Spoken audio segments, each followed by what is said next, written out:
Welcome to our preview of the Sage1 and Sage50 integration preview, which is currently live with your Sage50 2017.1 edition.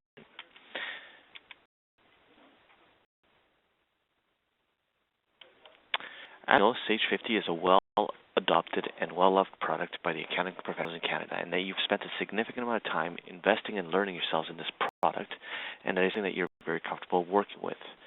Recently, we have launched Sage1 Accounting in Canada, and while Sage1 is a new software to you, Sage1 has capabilities that Sage50 doesn't presently have, and those include online invoicing, banking integration, and mobility access. We are cognizant that you spent a significant amount of time investing yourself in Sage50. We wanted to create a way that was easy for you to combine the best of both worlds and features in both products. What this allows you to do is essentially take transactions that have been recorded in Sage1, whether they come through an automated bank feed, whether your client is recording or you're recording on your client's behalf invoices and payments in Sage1, or under bills or credit notes, and move those directly into Sage50. The advantages of this means that there's nothing new for you to master. You can continue using the same application that you know and that you've invested your time in. It also allows you to see the vast majority of your clients' transactions at any time in your Sage50 software, so you're no longer dependent on them dropping off information at your office. By doing so, it will create capacity by significantly reducing the amount of data entry time that you're doing by up to 70%.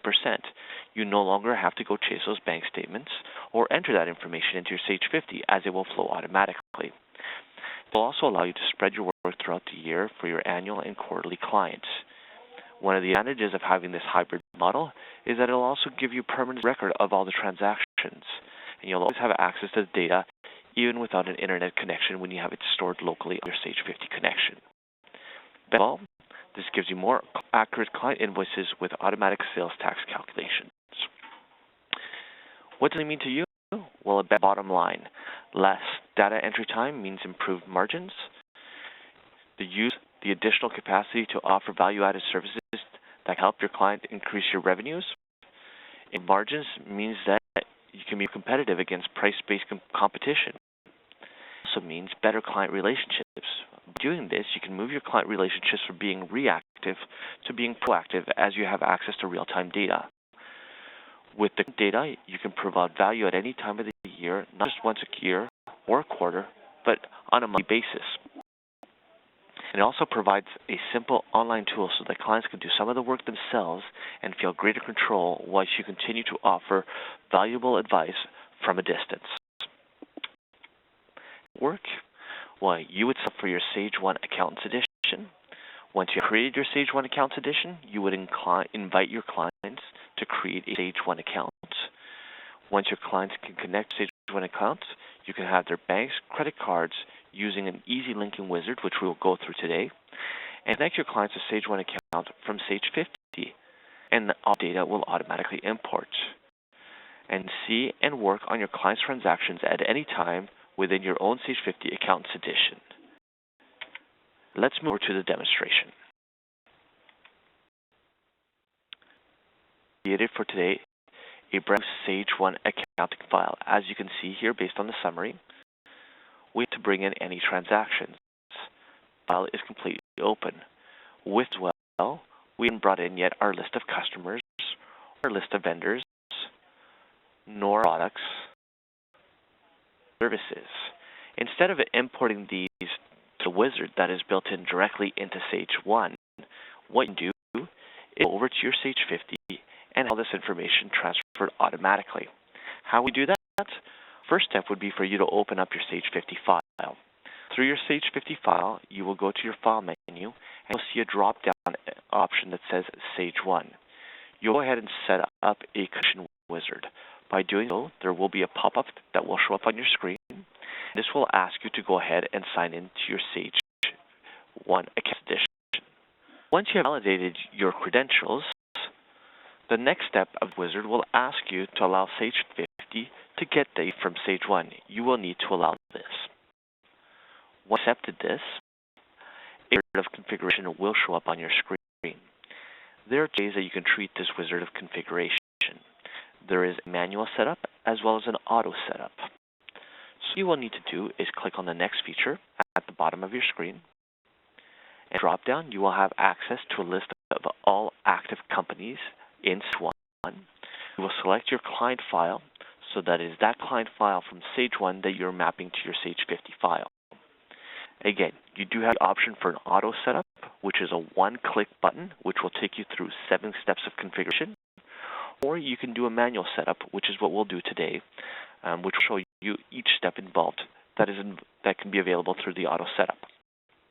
For the manual setup, I'll go ahead and click on Next, and that will create a specific relationship between my Marks Consulting Sage 1 file and my Marks Consulting Sage50 file.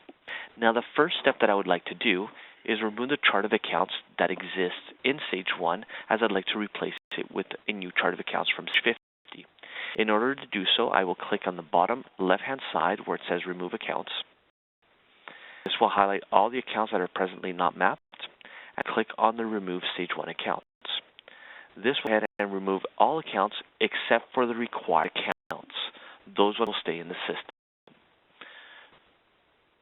This just takes about 15 to 20 seconds, and as you can see, all but the non-required accounts have been removed.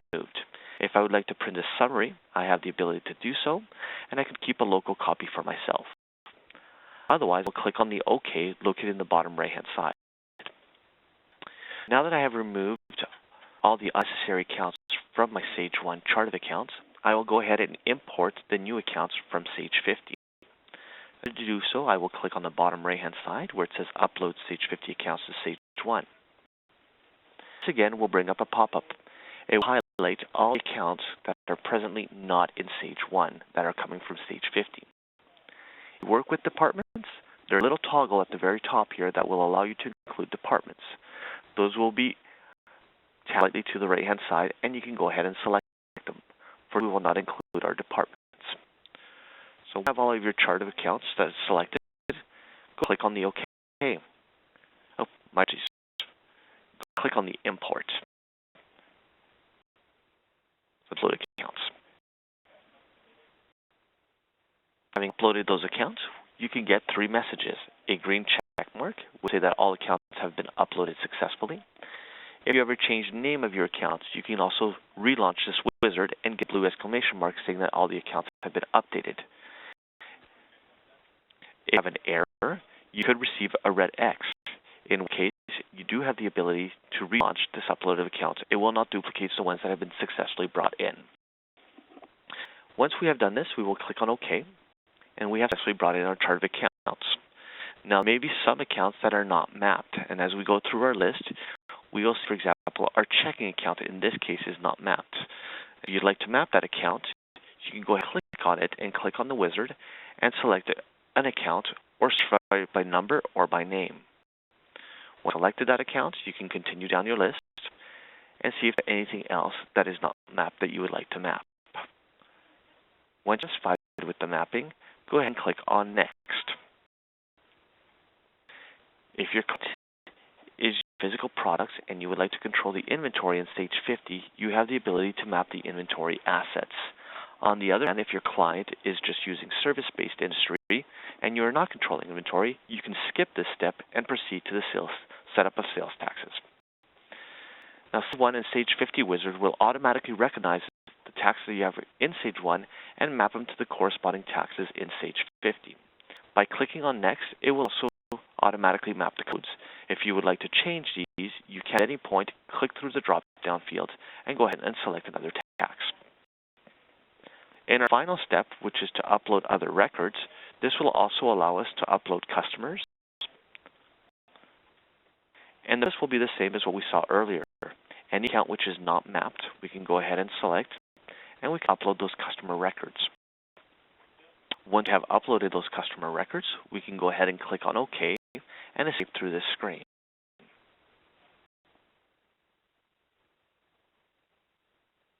We have uploaded all of our records. We will all upload our vendors. Again, select all of our vendors, we will click on the upload process. Our vendors have been successfully uploaded. The last item that we would like to upload are our products or services by clicking on Upload Items.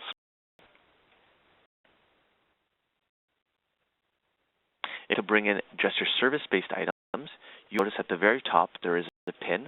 You can select just those items specifically and upload them again to each one. Successfully uploaded our items. By clicking OK and on Finish, you will see that we have now established a configuration wizard from Sage50 to Sage1. If I navigate back over to my Sage1 account and I come over to my tab, you shall see we've uploaded all services.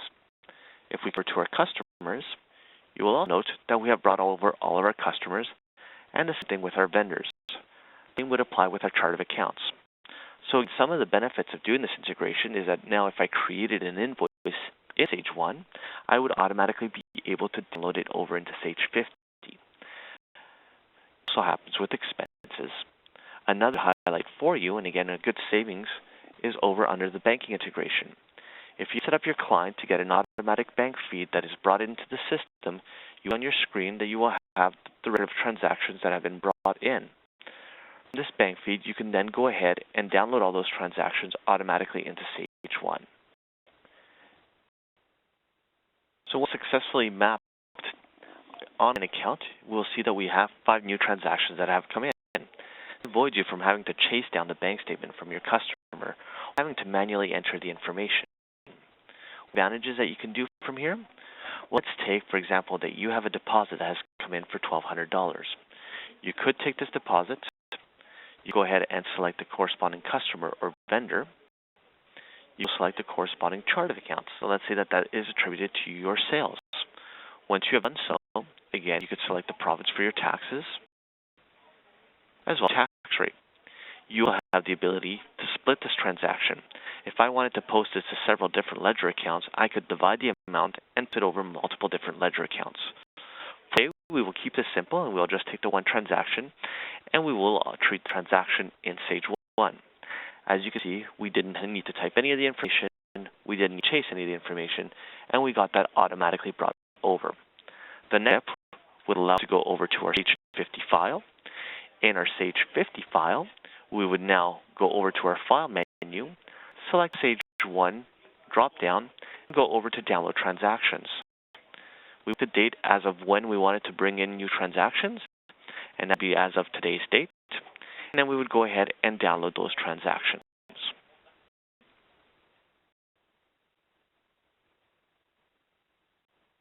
This process may take about 15 to 20 seconds. It is cycling through the information that is available through Sage1, and as you can see, has successfully downloaded all transactions. So what has this done? Going through our wizard from the top, it has looked at all of the customers. If we made any changes to our customer profiles or added new customers in Sage1, those would have automatically brought into Sage50. Following that, it's done the same thing with our vendors. It has confirmed all of our vendors if any changes with those vendors. Once completed that part, it has looked for our product, and as we didn't import a product, it skipped right away to the next level, which is Sage1 services. Again, if we added a service in Sage1 or changed a service in Sage1, that file would automatically be updated in Sage50 for you. And once it's completed those items, it went and imported all the new transactions. So looked for any new bills, any quick entries, and as you can see as we go down our list, we have imported our transaction into Sage50.